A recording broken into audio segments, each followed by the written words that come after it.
谁允许你动他的？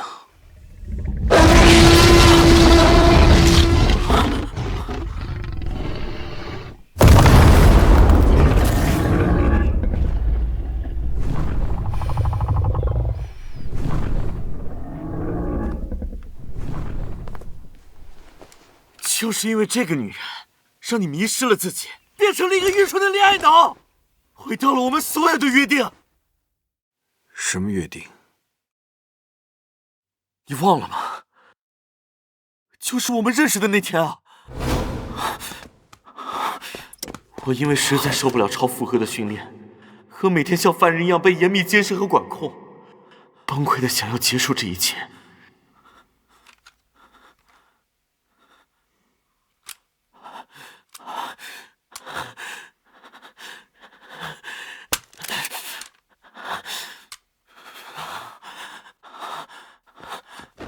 却遇到了正在出逃的你。你不许死在这儿。为什么？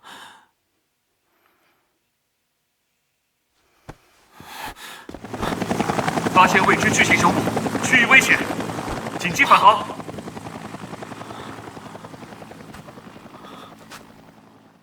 这怎么可能？我们竟然从里面逃出来了！这个地方没人发现，想开枪你就自便吧。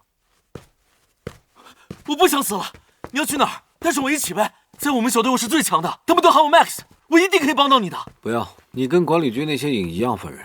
你既然那么讨厌影，那我们创造一个完全由刃掌控的世界不就行了吗？你那么强，你一定可以做到的。我也会努力变强跟上你的。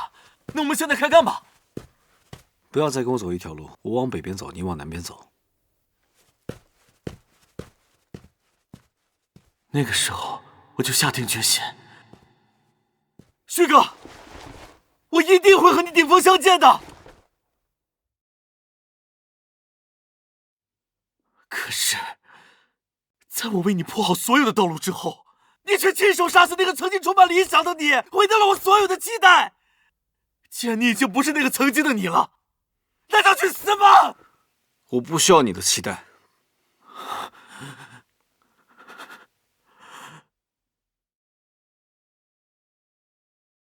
我们从来都是两条路。我要消灭的，是建立在刃身上的不平等，而不是像你一样，建立新的不平等。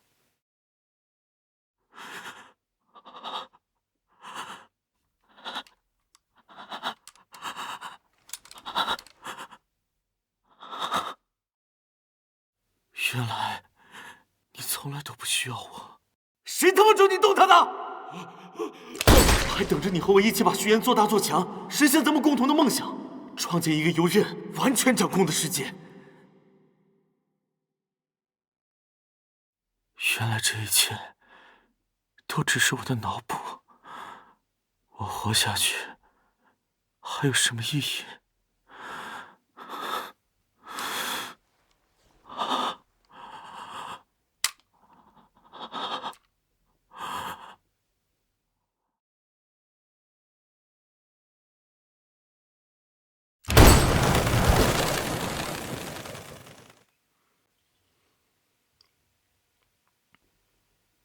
就把我留在这儿吧。这个地方没人发现，想开枪你就自便吧。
哥，你怎么来了？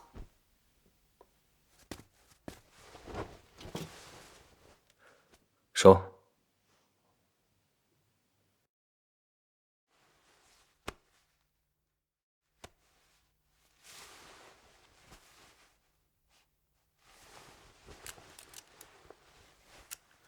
这手表能实时检测你的健康状态，我也有一个。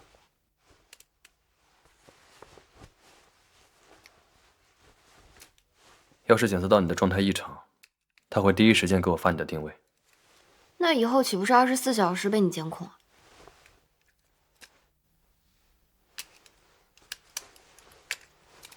这次还好，丽香和林娟及时赶到，送你来了医院。也是你命大，只有一点擦伤。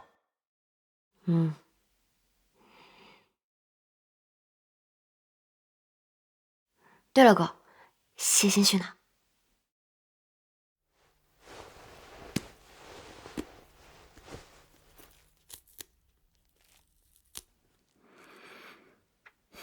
他刚做完手术，取出了子弹，现在在另一个病房休息。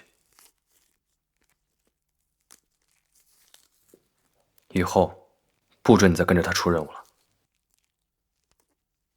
但我这次完成的很出色呀，那些失踪的人全都被虚言贸易给……林娟跟我汇报过了。还有个林娟不知道的，龙没有完全灭绝，还有一只，我看到了。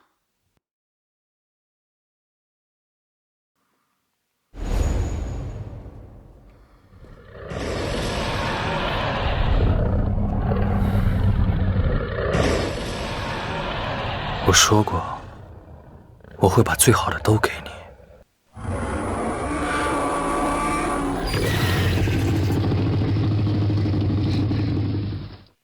这可是我费了老大劲，通过化石复刻出来的龙。这个活体武器，你还喜欢吗？你就不怕我驯服他，控制他，杀了你？开始干活吧。是。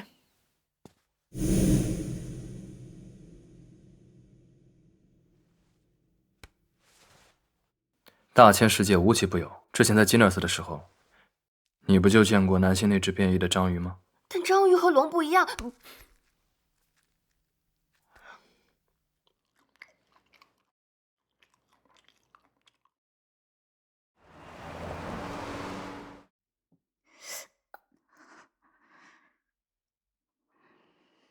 伤口看起来很快就好了，这样弄一下就好不了这么快了。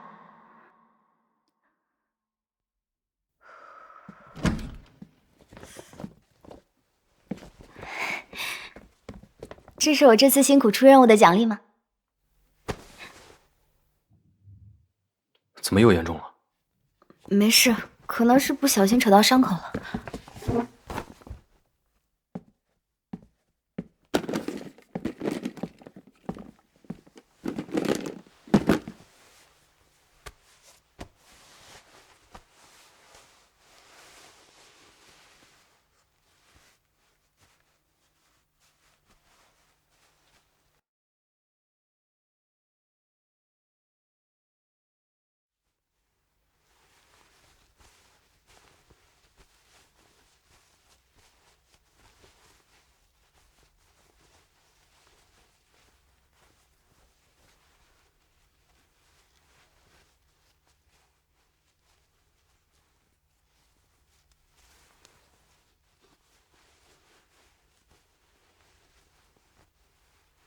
以后你就不要单独出任务了，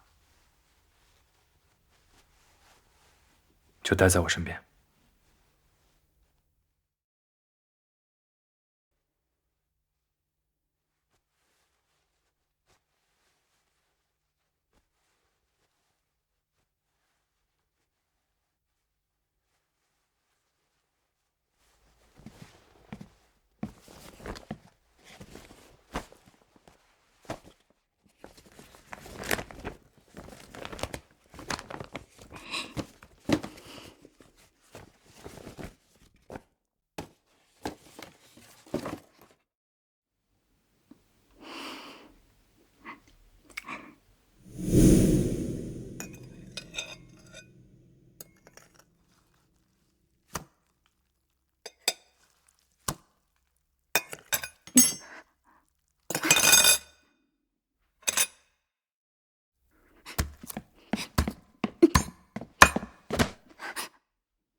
这刀是用来吃饭的，不是像你那样暴力使用的。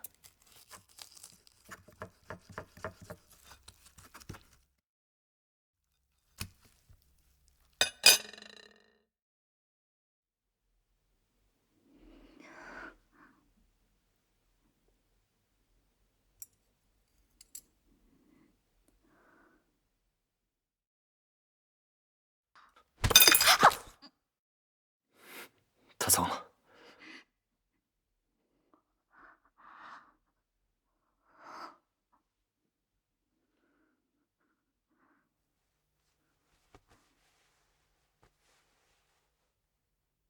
我待会儿拿去店里干洗，保证你今晚睡觉的时候可以抱着它。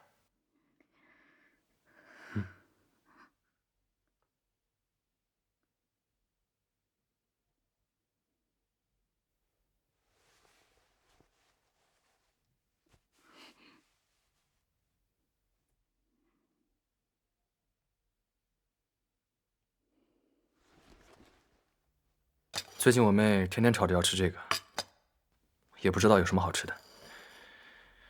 你尝尝。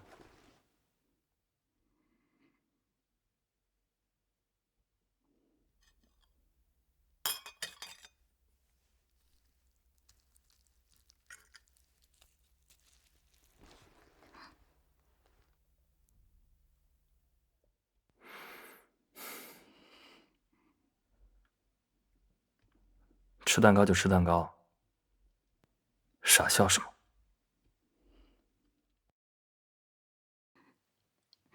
味道还不错。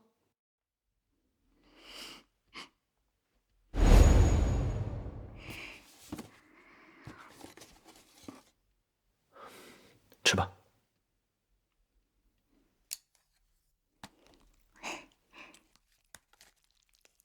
那，这是奖励你这几年一直记得买蛋糕哄我开心。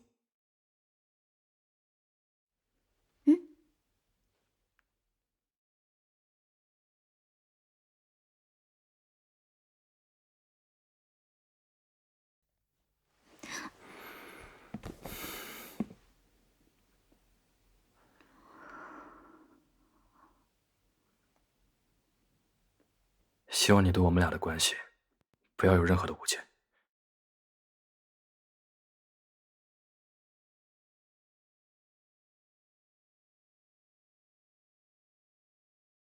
还有，以后不要在我背后搞什么小动作。要是你出什么意外，我也会很麻烦的。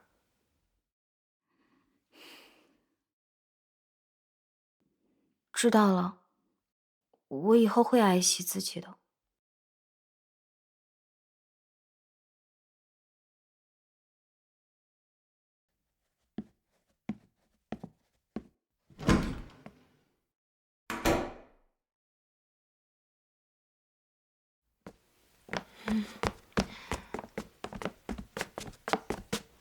终于到家了。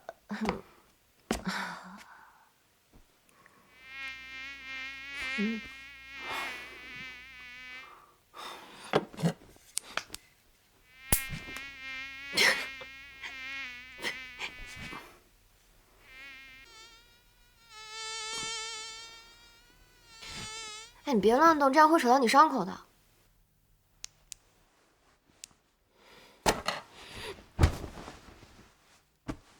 这样我才不会乱动扯到伤口。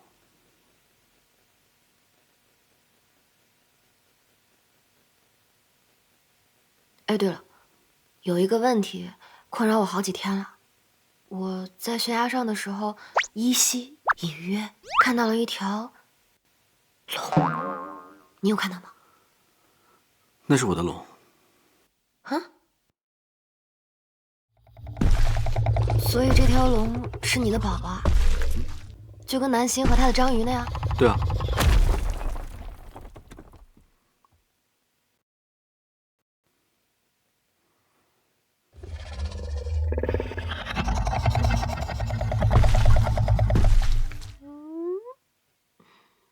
你的宝宝比你可爱多了。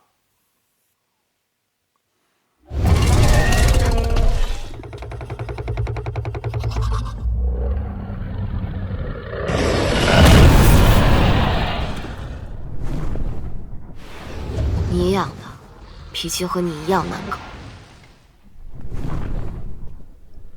所以他平时住在哪儿？住在深山老林里面。毕竟他是异类嘛，远离人群也更安全，也会更自在一点。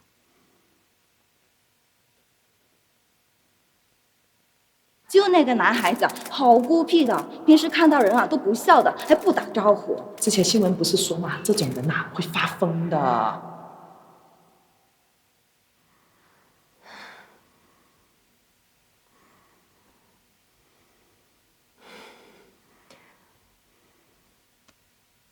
其实，我很开心和你成为伙伴。伙伴？只是伙伴吗？这几个月真的挺特别的，各种极限逃生，甚至还进入到你的梦里。我也托老师调查过这些梦了。落日森林里面有一种蕨类的植物，当雾气的湿度超过90%的时候，会释放出一种特殊的分子。所有吸入这些特殊分子的人，都会被它入侵大脑中负责记忆和幻想的区域。所以我们的梦就连接在一起了。准确的来说，是我们共享了彼此的潜意识。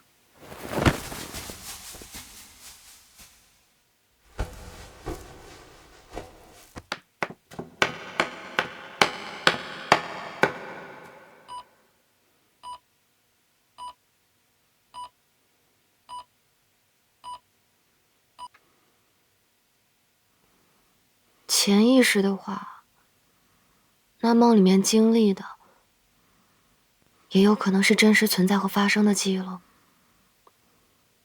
你爸妈出事那一天，你看到了凶手的背影，你也知道他是特殊管理区的人。对，这些年我一直在调查他的身份，但始终没有他的线索。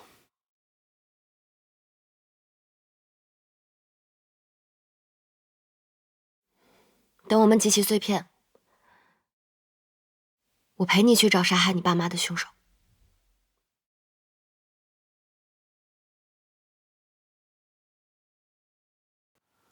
但那天的记忆因为你的出现重构了。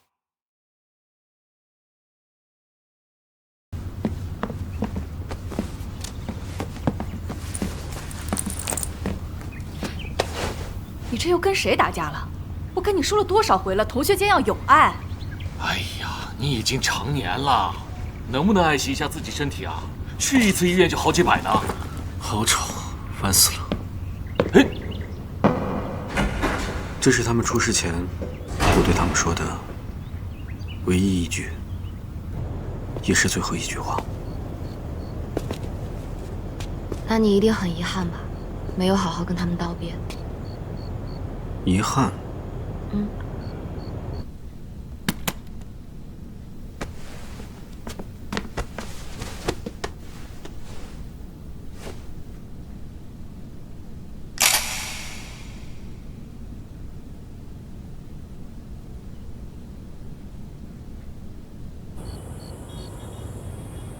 之前会，但现在不会了。因为你的出现，给了那一个晚上不一样的，甚至可以称为幸福的结局，所以没什么好遗憾的了。你现在都会说遗憾、幸福这些词喽？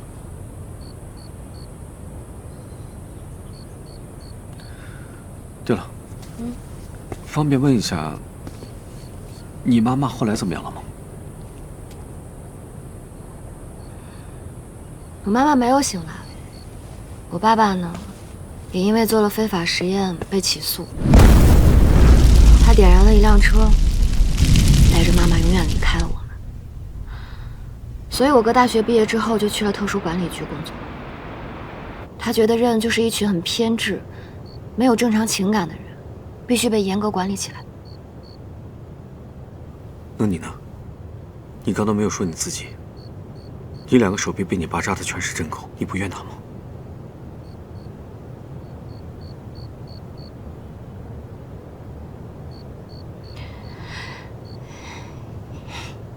也不是完全不怨了，有时候也会难过。我纠结，爸爸是不是不爱我？直到我找到了造成这些痛苦的真正元凶，就是阿非内体病毒啊。我爸的偏执呢，其实也是 B 型病毒造成的，所以我大学就学了生物科学专业。我觉得，与其内耗自己，还不如把时间花在攻克这个病毒的难题上。简单来说，就是去爱，去积极的改变，比起去恨，会快乐、轻松很多。对了，我今天准备了小小的礼物给你。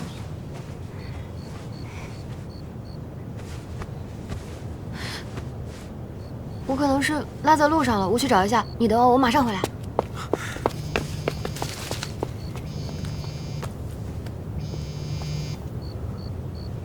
魏老师，之前给你的药还在吃吗？在吃，而且药效比我想象中好很多。我现在多了很多我之前没有过的感受。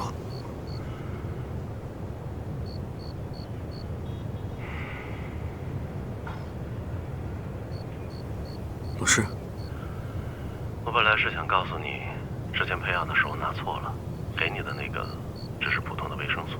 但如果你确定你有了新的情绪体验，只可能是你突然拥有了正常人的情感感知能力。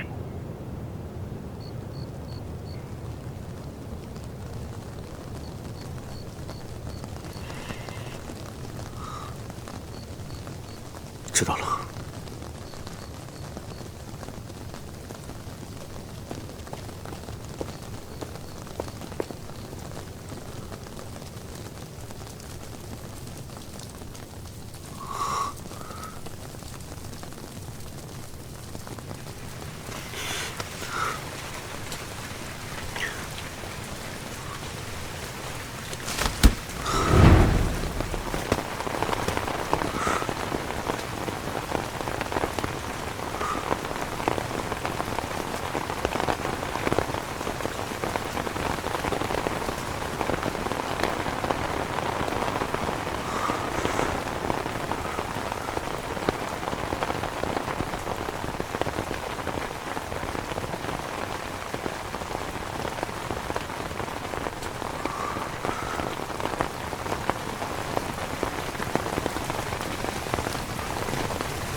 这是我的眼泪吗？可我只在那种柔软的人脸上看到过。我曾认为这不过是软弱的标志，直到这个人的出现，我开始嫉妒他的眼泪，他的坚决。也许是他的病毒进入我的体内的时候，把他的健全一并带给了我，然后可以成为幸福的奇迹发生了。一个拥有爱的能力的人，在面对爱人的时候，本能的反应是什么呢？找到了，幸好没弄丢，我用 AI 画了好久呢。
听话，赶紧去洗个热水澡。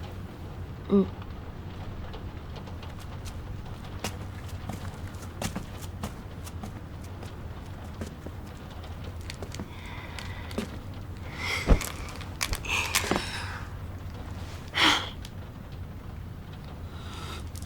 所以我刚刚是主动了吗？真是好完蛋！我竟然喜欢上一个患有情感缺失症的人，可他就是表现得很喜欢我呀。也许他的病好了。嗯。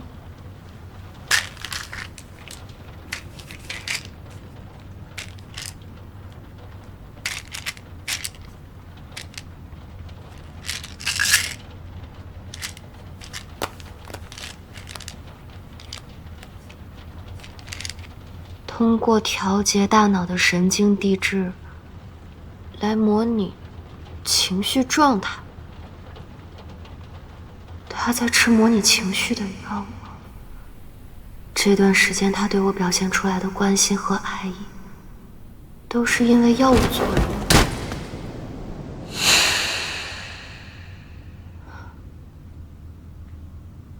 他吃药是为了骗我的感情，好让我心甘情愿接气吧。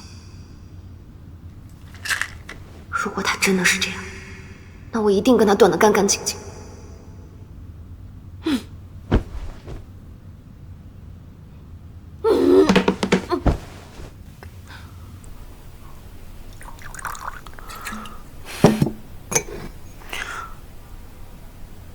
我的药。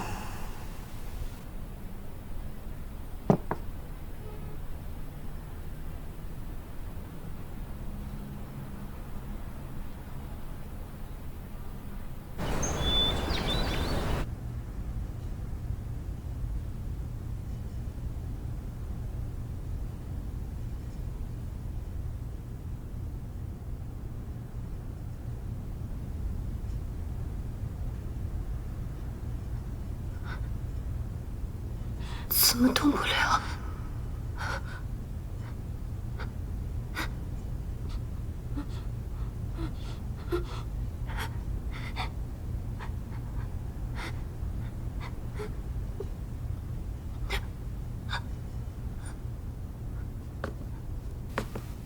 是不是觉得浑身没劲儿？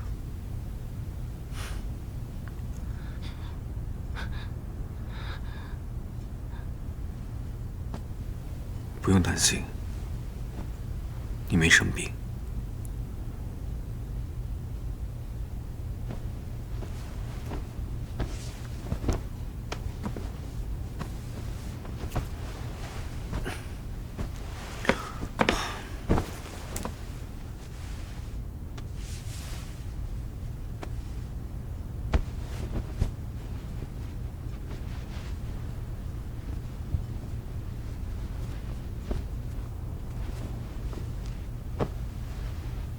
只是趁你睡着的时候，偷偷喂了你几片药，对身体没有大伤害的。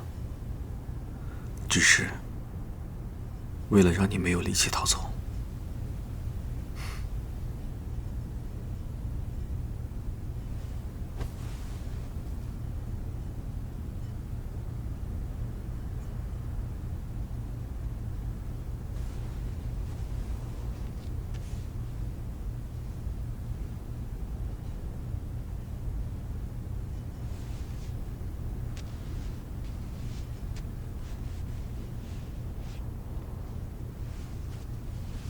你不可以疏远我，抛弃我。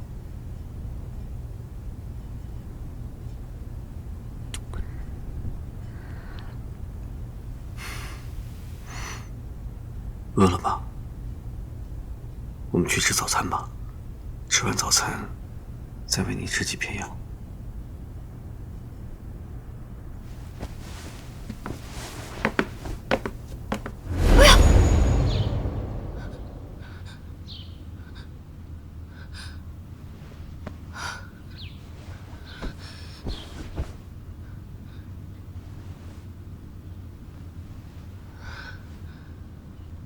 原来是梦啊！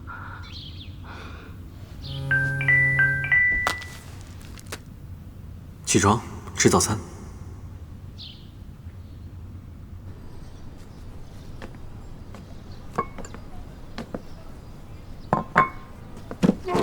你到对面去坐。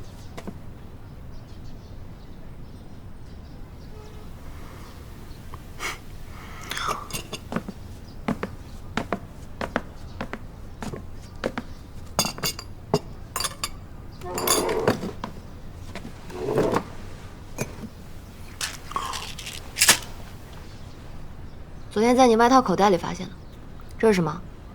药？不算，只是普通的维生素。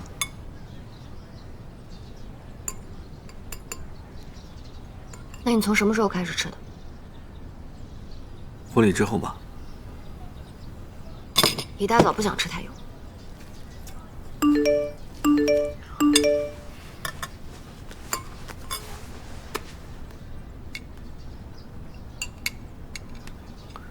丁老师说他有第2块碎片的消息。那块碎片在半年前被一个临时的匿名收藏家从地下拍卖场拍走了，但是不知道那个人的真实身份，找起来有难度。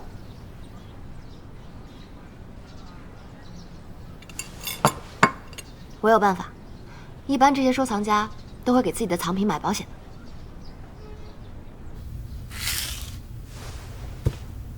感谢2位信任我们公司。刘经理，请问这个能保吗？能保多少钱？300万。能保这么多钱？当然，之前有位叫尹彻的收藏家，很有名的，他也拿了一块和你们这个差不多的东西来我们公司，就是保了300万。叫尹彻的收藏家。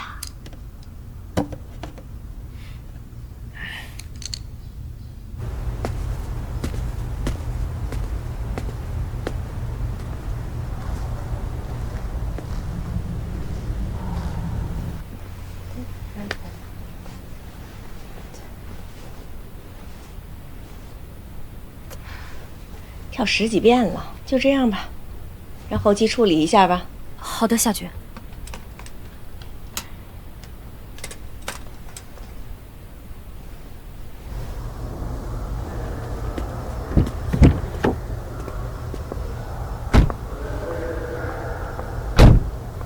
每天拍这些，真是烦死了。哎呀，亏得公关部能想出这些点子来折磨我。您是特殊管理局的话事人吗？打造一个亲民人设，没有坏处的。说正事儿，还记得我跟你提过的关于记载 Affinity 治疗药物的玻璃硬盘吗？有消息了。需要我做什么吗？其中一个硬盘碎片在一个叫尹彻的收藏家手里，你想办法拿到它，绝对不能让这个药有面世的可能。记住，绝对不能让这个药有面世的可能哦。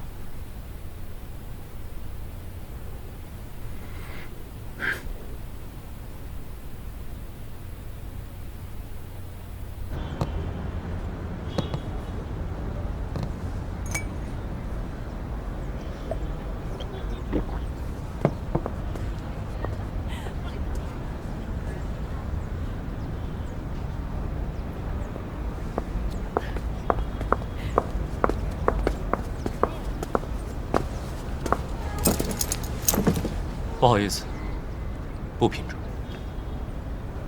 请问你是尹彻吗？前天你在地下拍卖会拍下了一块玻璃碎片，可不可以转卖给我们？我们可以出原价，或者更高价。能查到是我买走的，你们不简单呢。碎片我可以免费送给你，不过你们要帮我一个忙。这是我一个朋友的老婆，叫七七，很漂亮啊。他们2个几个月之前暂时分居了，但后来我朋友发现，他最近的照片看起来不太像是自拍，所以我朋友怀疑他出轨了。所以我想拜托你们查一下，这个出轨对象是谁。等找到人了，我们再见。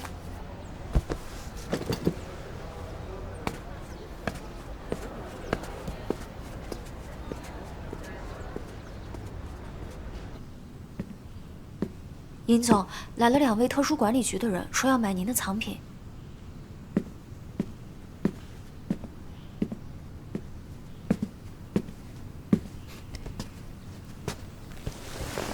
听说你们要买那块碎片，你随便开价。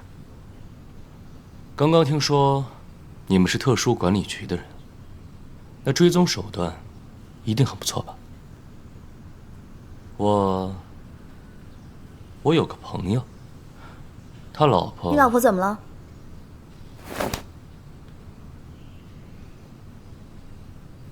不好意思，他有点耳背。你继续说，你朋友他老婆怎么了？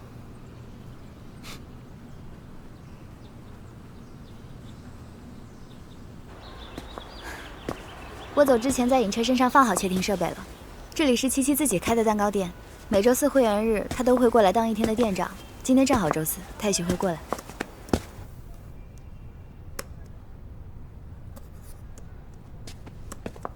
哥，你们来这儿约会啊？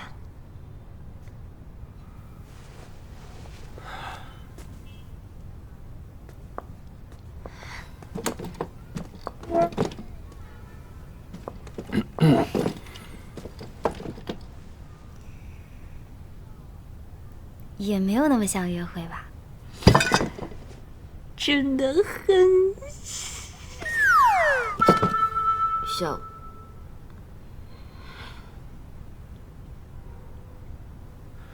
你朋友啊？哦，我一个朋友的老婆了。我朋友拜托我帮他调查点私事儿。调查这事，你妹不熟悉。这样吧，我给你们找个帮手。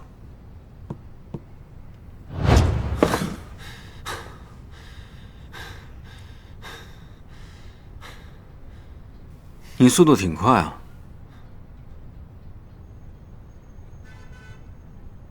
当然了，我见小龙宇都是跑着来的。你怎么样？身体恢复了吗？上次我抱你去医院的时候，就觉得你这小身板太轻了。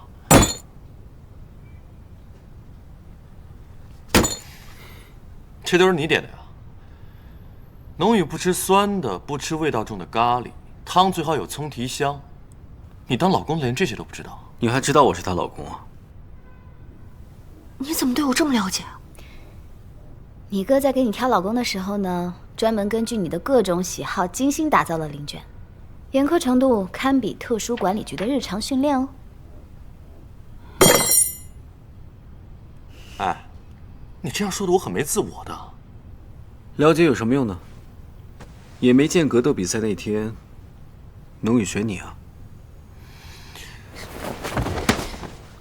总之非常欢迎林老师下场指导我们的工作。好了，看来咱们今天要找的人不会来了。走吧，回家吧。哎哥，那你们慢慢吃哈，我先走了。你明天早上9点来我家集合。好，都是为你点的。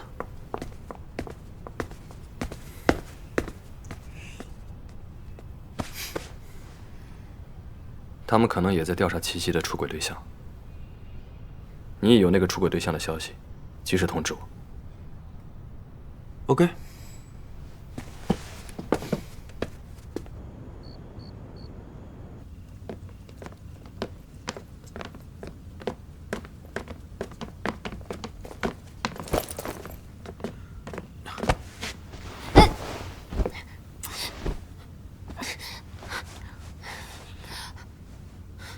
你今天到底怎么了？故意对林娟那么好，故意气我。昨天不是还好好的吗？那种好又不是发自内心的。那我昨天亲你为什么不懂？我能推得开你吗？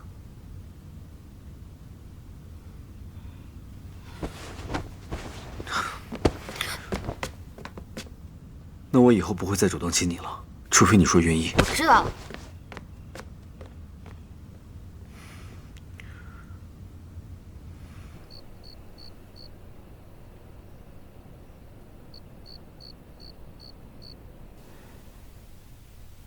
他算是承认了吧？他昨天亲我什么的，都不是发自内心的喜欢我。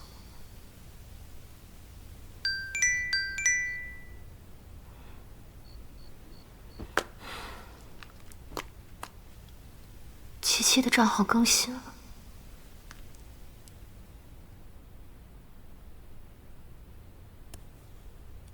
花店求推荐。七七的花，不会是送给他那个出轨对象的吧？强烈推荐小淑女花店，已下单。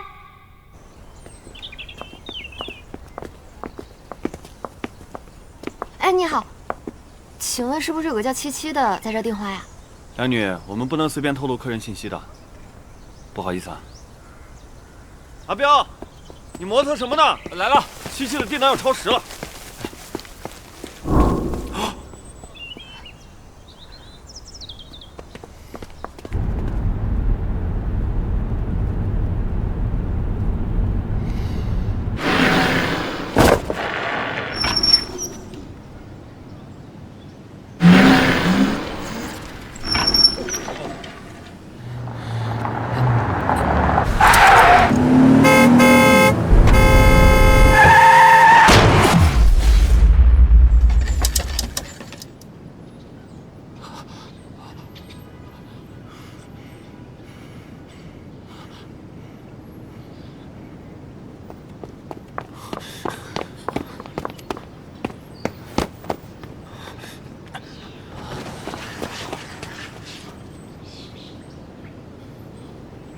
大哥，麻烦礼让行人。啊，不好意思啊。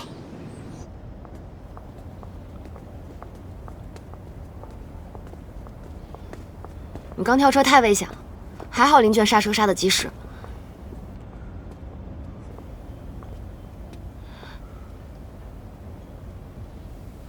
我要休息。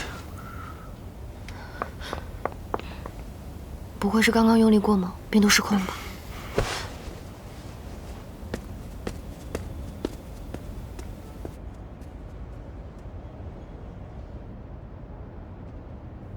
你俩不对劲啊，吵架了？嗯，我去看看他，你一个人调查七七花束的去向，可以吗？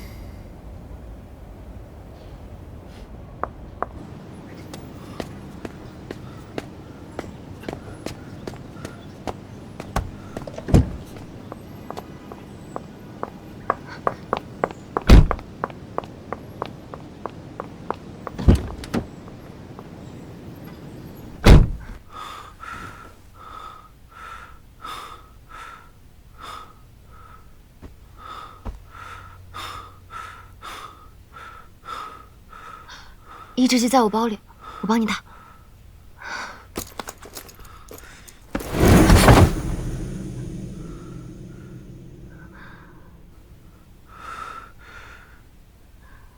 有比那更快的方式？你说过不会主动亲我的。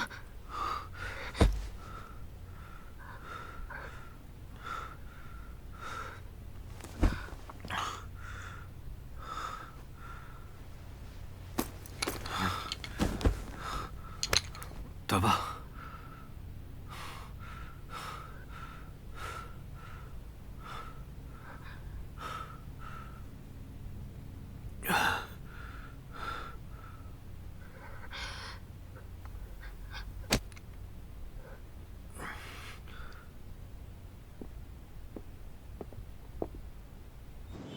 失控了不安抚，反而用抑制剂这么低效又难受的方式缓解，这么奇怪呢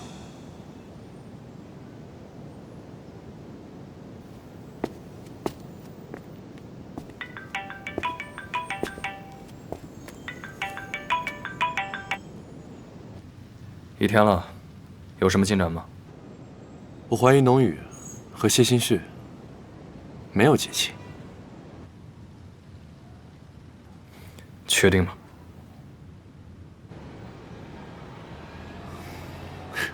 当然不确定，我猜的。放心，我会调查清楚的。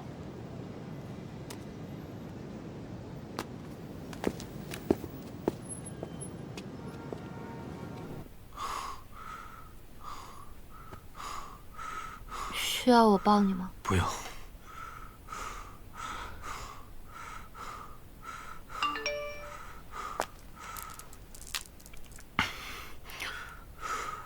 林娟说，琪琪有个朋友开了咖啡店，那束花是他送给朋友的开业礼物。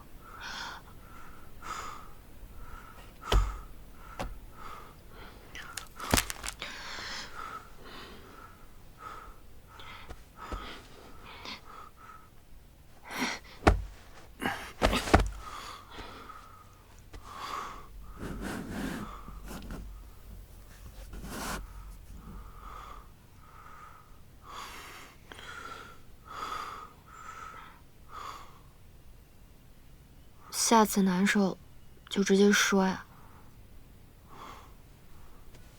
安抚你，是写进我们合同里面的，我肯定会遵守合同条款的。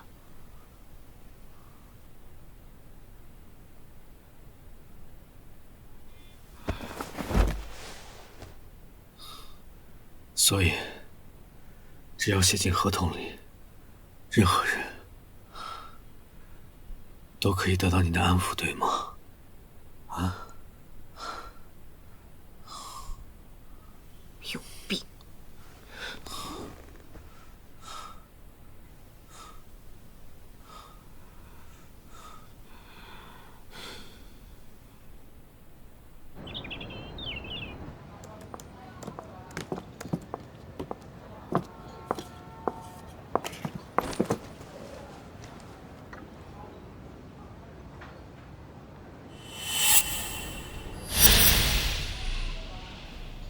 ！77，这是你的账号吧？你在调查我？技术部的人说，77的照片是 PS 合成的。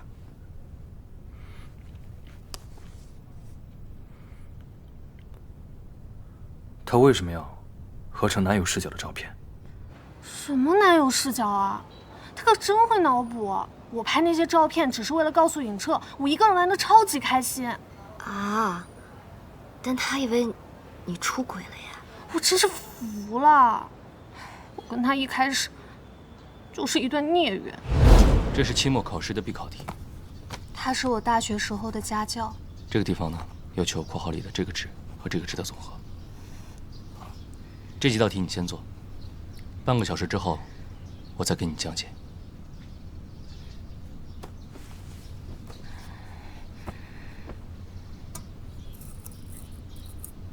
也许是因为完全长在了我的审美上吧，我无可救药地喜欢上了他。本来我以为我的小心思会随着时间无疾而终，但尹彻的家人突然得了重病，爸妈为了让我如愿以偿，提出只要我们结婚，可以借他一笔钱支付医药费。于是我们结婚了。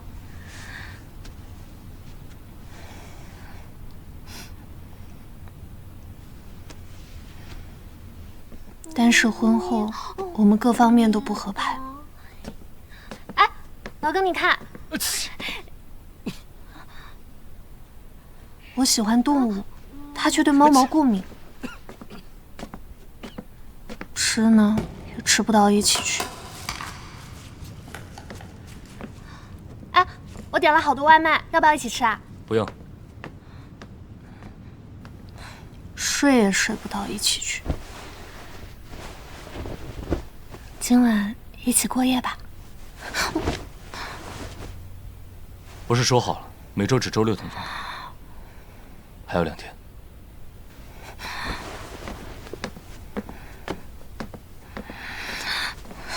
然后有一天 ，OK， 拜拜。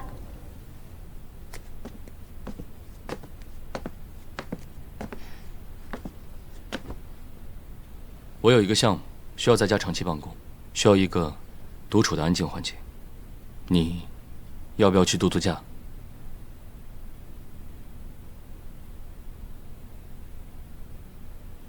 我直接搬出去住吧，刚好蛋糕店开业，我也需要忙一段时间。我帮你找房子。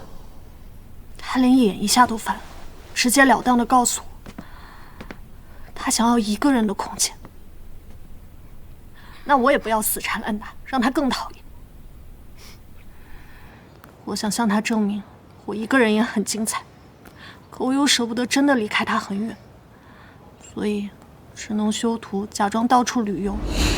其实你哪儿都没有去，一直悄悄陪着他吗？当然了，直至今天，我听到他以为我出轨的噩耗之前，我都超级感动自己的生气。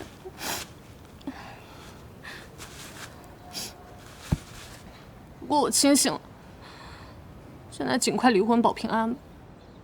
那你接下来有什么打算吗？老娘要出这口恶气！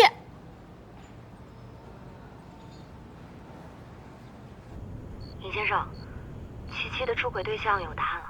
他真的出轨了吗？地址发给你了，见面聊吧。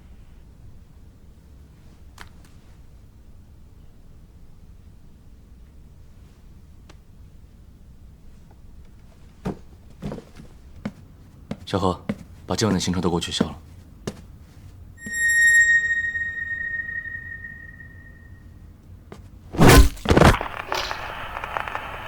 影城那边有情况。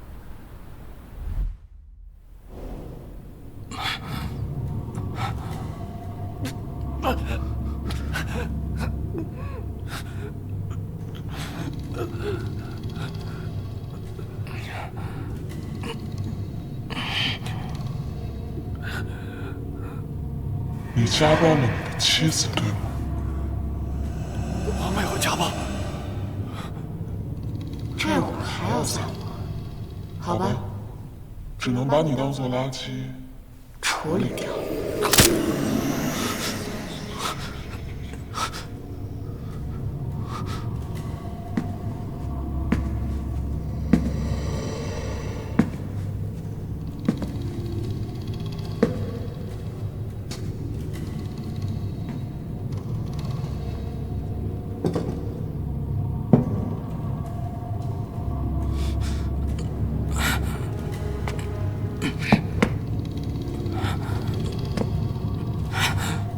尹彻，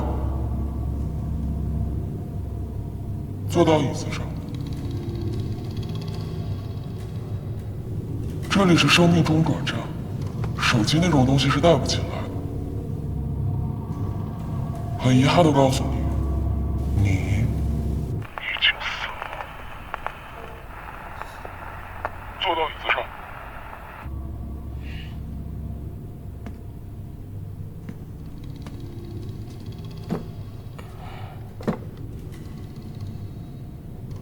所以，现在是怎样？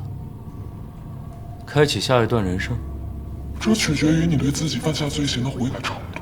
是在中转站作为废料被处理掉，还是打开后面的门，重新做人？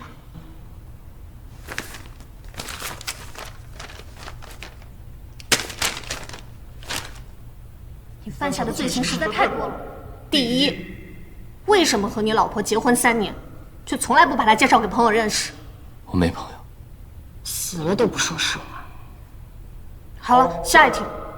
尽管一开始不愿意，但既然选择结婚，为什么要对你老婆那么冷淡呢？因为我害怕会像那只猫一样。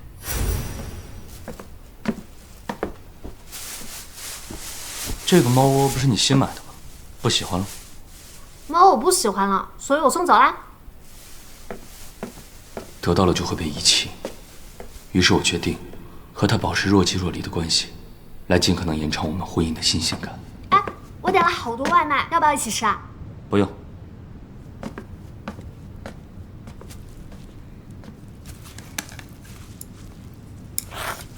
所以我很少跟他吃饭。今晚要一起吗？也几乎不一起过夜。但无论怎么上防腐的手段，保鲜期终有时限。婚后生活有一说一，确实挺窒息的，还是单身时期快乐多了。我也是时候放手。我有一个项目需要在家长期办公，需要一个独处的安静环境。你要不要出去度度假？我只能给他想要的自由。天大的误会啊！明明是因为你猫毛过敏，他才忍痛把猫送走的。还有，他吐槽的是那几天看电视剧里女主的婚后生活。而且，你不要说的好像真的怕他遗弃似的，你又不喜欢他，哪里会在乎他？我喜欢，很早很早之前就喜欢了。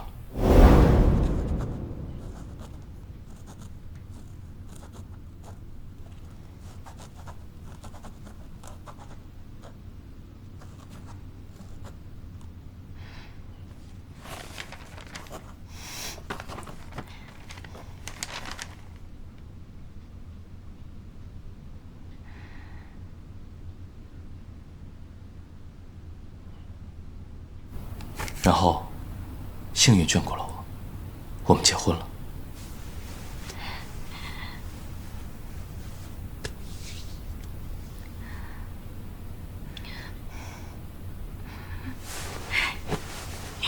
但结婚之后，我能为他做的事情寥寥无几。直到我发现他喜欢吃外卖，我才终于找到了自己的一点价值。我会每天悄悄登录他的外卖账号，照着菜单自己做一份。最后，把他点的外卖换成自己做的。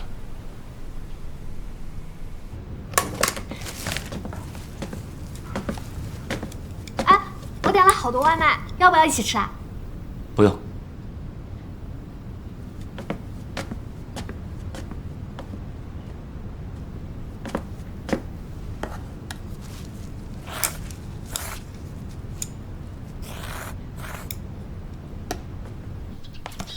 我会偷偷吃掉他点的那份。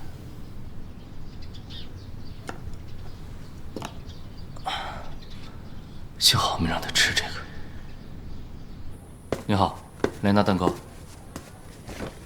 原来是你订的结婚3周年纪念日蛋糕啊，好巧啊！你的结婚纪念日跟我是同一天哎，祝你们甜甜蜜蜜。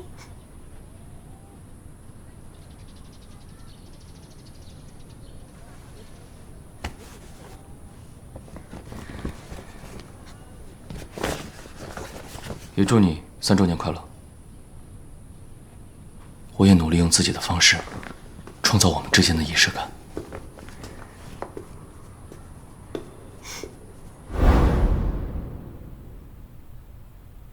我现在确定你没有朋友了，这个死嘴，长得又不会说。我自己好像也是不张嘴。你既然真的这么喜欢他，那为什么要怀疑他出轨？可能是我脑子坏掉了。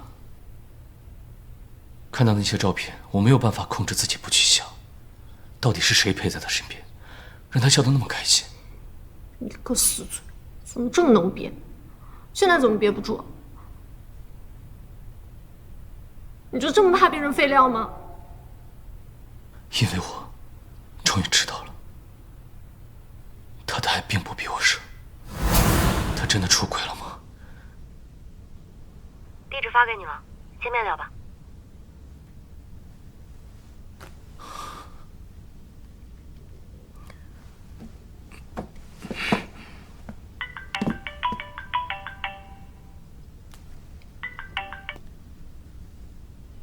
吴处长，我现在没空，晚点回你。你老婆根本没有出轨，这段时间她一直生活在你的周围，疑似在跟踪你。有几段视频我发给你了。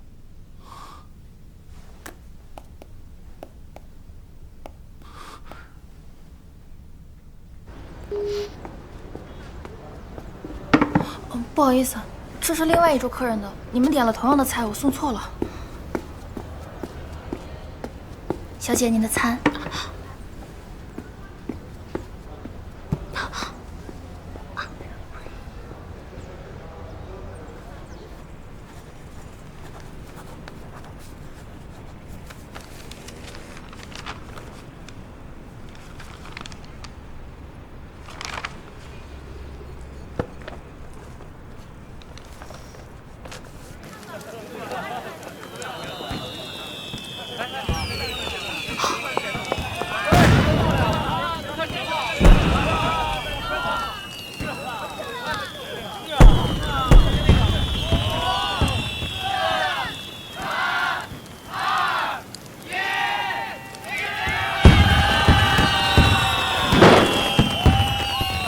老公，新年快乐！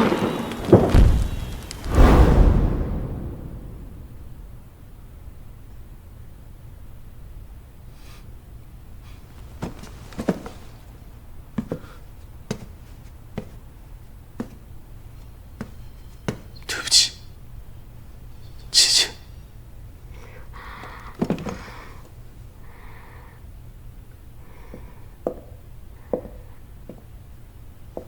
我们已经浪费了太多的时间，接下来，让我们坦诚面对自己的心，可以吗？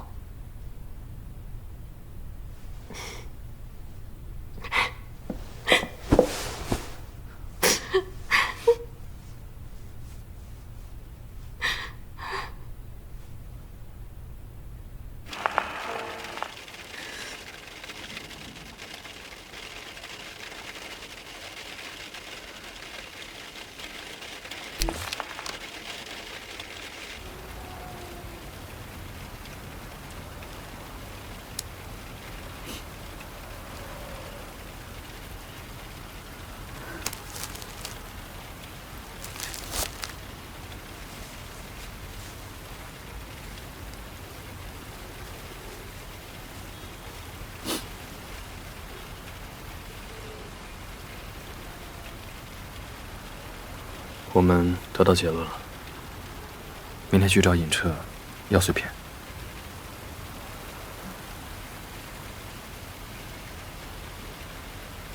我家就在附近，你要不去洗个脸吧？深夜邀请异性去家里，还让我进浴室，你这样会让我误会你在跟我发展一种很暧昧的关系。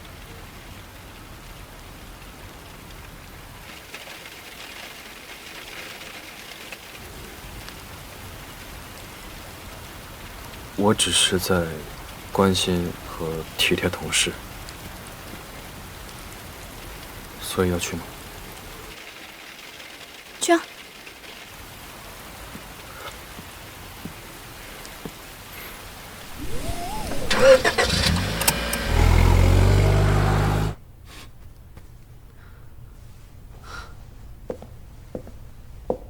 辛苦你们今天陪我们折腾这一场，你们要的碎片回头我寄给你们。那我们两个就先走了，走吧。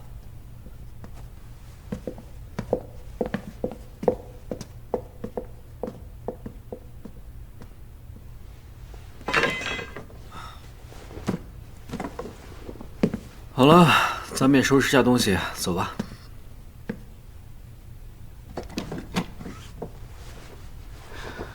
先进去，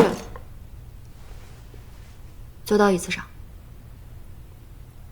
因为从现在开始，我要审判你了。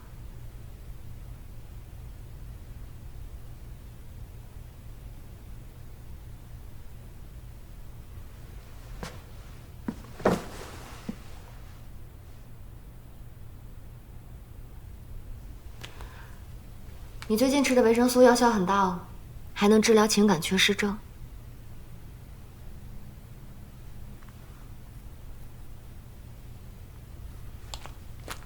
所以你吃了那么久的药，有什么效果？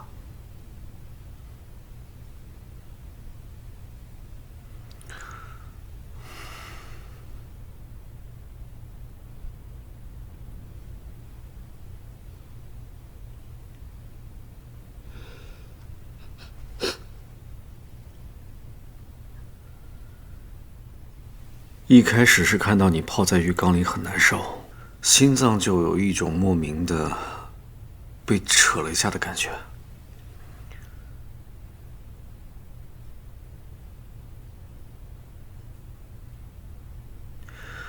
当你因为林娟和丽香的事情指责我的时候，感觉胸口很闷，喘不过气，还失眠了一整晚。后来在我们共同的梦里面，我第一次觉得眼睛酸胀，好像溺水的感觉。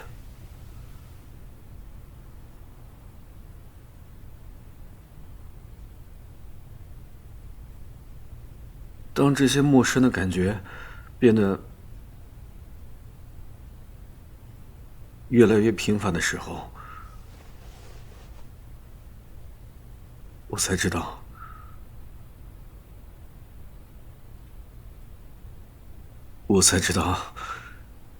这些究竟是什么。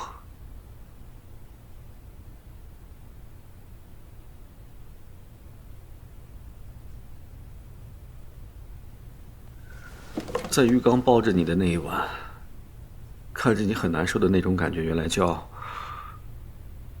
心疼。因为你生气让我睡不着觉，是叫后悔。眼睛发胀，原来是叫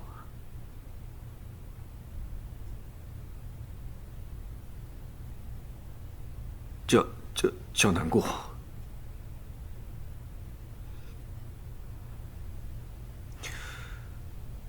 当我看到你明明自己很难受，但还是默默的去包容别人、原谅别人的时候，那一刻击中我的原来叫做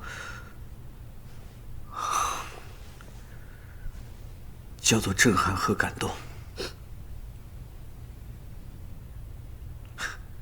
当我看到你跟林娟靠近你，然后我很不爽的那种感觉，原来是叫吃醋，挺幼稚的。每一次抱你、亲你的时候，那种心跳加速的感觉，原来是叫心动。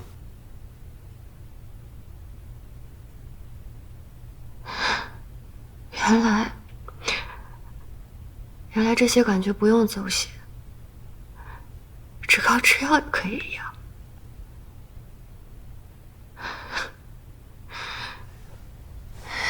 那你要坚持吃药，一直吃到我不喜欢你的那一天。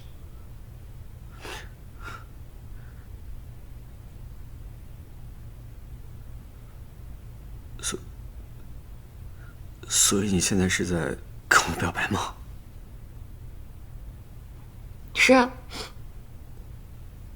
所以坚持吃药这件事情，你能不能做到吗？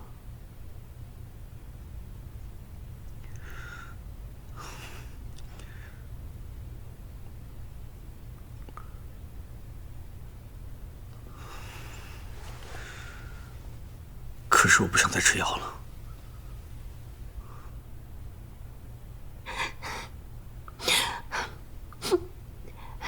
男人就是这样，得到就不用演了。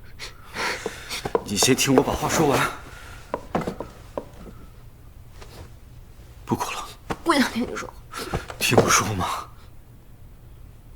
我不想吃药，不是因为我不演了，而是因为我一开始吃的那个药，它从始至终就是普通的维生素。是，我的确找丁所要过模拟情绪的药，但是他拿错了呀。你要不相信的话，你自己去检测这个药的成分。真的，我没骗你。真的。那你的情感缺失症是怎么好的？怎么好的？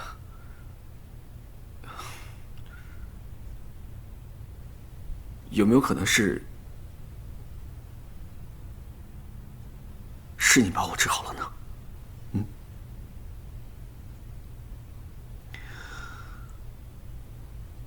因为你的确美好的让我自惭形秽，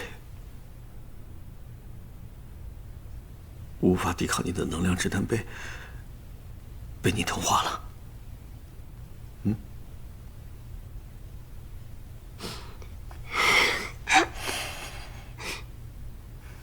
那你被我同化了，是你赚的。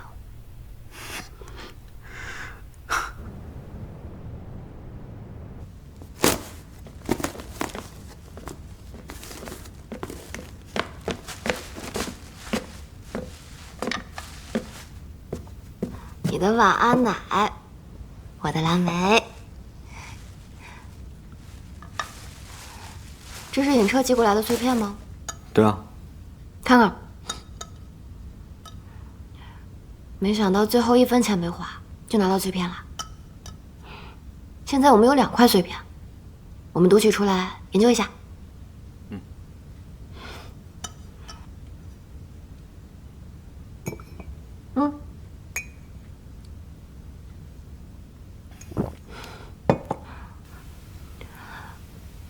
我也要吃。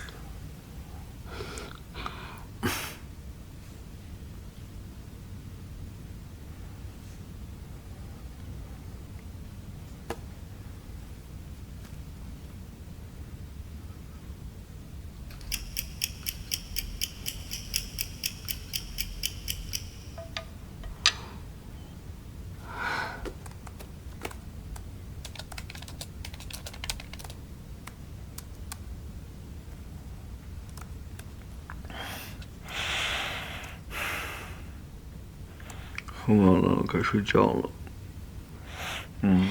睡吧，睡吧。睡吧。